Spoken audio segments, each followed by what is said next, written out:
Ukraine में फंसे भारतीय छात्रों के लिए मसीहा बनकर आया एक पाकिस्तानी। 2500 से ज्यादा बच्चों को पहुंचाया घर, मिली दुआएं। रूसी हमले के बाद हजारों भारतीय छात्र यूक्रेन में फंस गए थे। इनकी निकासी भारत के लिए एक बड़ी चुनौती थी। कीव, खारकीव और सूमी जैसे शहरों में फंसे छात्रों के पास संसाधन खत्म हो रहे थे और पश्चिमी सीमा तक पहुंचना मुश्किल हो रहा था। लेकिन मुसीबत के अंधेरे में कुछ अच्छे लोग रोशनी की किरण बनकर आते हैं।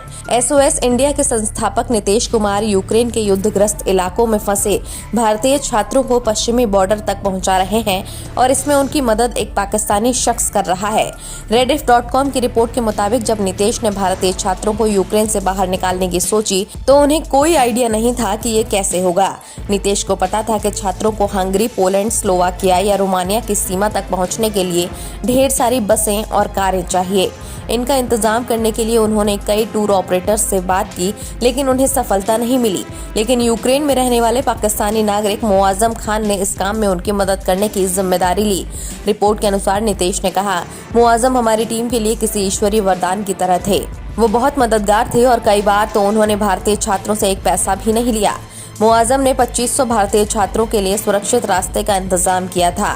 मुआजम ने रेडिफ को बताया, जब मैंने भारतीय छात्रों के पहले बैच को बचाया तो मुझे नहीं पता था कि संकट इतना बड़ा है। मैंने पाया कि मेरा नंबर कई भारतीय व्हाट्सएप ग्रुप्स पर वायरल हो गया है। इसके बाद मुझे आधी रात को लगातार रेस्क्यू ऑपरेशन के लिए फोन आने लगे। उन्होंने कहा, अभी तक मैं 2500 भारतीय छात्रों को बचा चुका हूँ। मुआजम ने कहा, यूक्रेन में किसी विदेशी के लिए बातचीत करना सबसे मुश्किल काम है।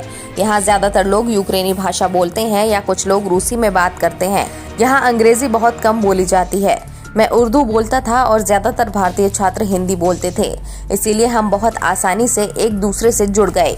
हिंदी और उर्दू लगभग एक जैसी भाषाएं हैं, इसीलिए हमें काफी आसानी हुई। उन्होंने कहा कि मैं उनसे सिर्फ 20 से $25 लेता था क्योंकि मुझे पता था कि उनके पास देने के लिए पैसे नहीं है।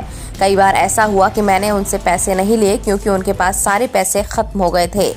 मुआजम ने कहा कि सबसे बड़ी बात है दुआएं, जो इन भारतीय छात्रों के माता पिता मुझे मेरे व्हाट्सएप पर भेज रहे हैं। मुआजम से पूछा गया कि एक पाकिस्तानी होने के नाते दोनों देशों के संबंधों को, इतिहास को देखते हुए भारतीय छात्रों की मदद करते हुए उन्हें कैसा लगा।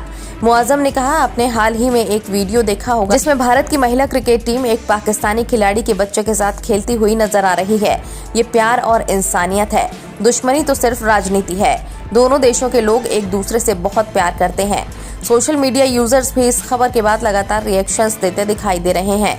ऑल्ट न्यूज के को-फाउंडर और पत्रकार मोहम्मद जुबैर ने भी इसकी जानकारी विस्तार से अपने ट्विटर हैंडल पर शेयर की है और बताया, जब मैंने मुआजम खान से बात की तो उन्होंने कहा कि मैंने भारत, पाकिस्तान, अरब और अफ्रीका के लगभग 3500 छात्रों की मदद की, जिनमें से लगभग 80% भारतीय थे। मुझे लगता है कि अल्लाह ने मुझे इस जरिया के रूप में चुना है। मुझे अभी भी छात्रों और उनके माता पिता से धन्यवाद देने वाले संदेश मिलते हैं। वहीं एक और सोशल मीडिया यूजर ने अपने ट्वीट में लिखा, ऐसे ही कुछ पल होते हैं जो हमें ये याद दिलाते हैं कि इंसानियत अब भी जिंदा है।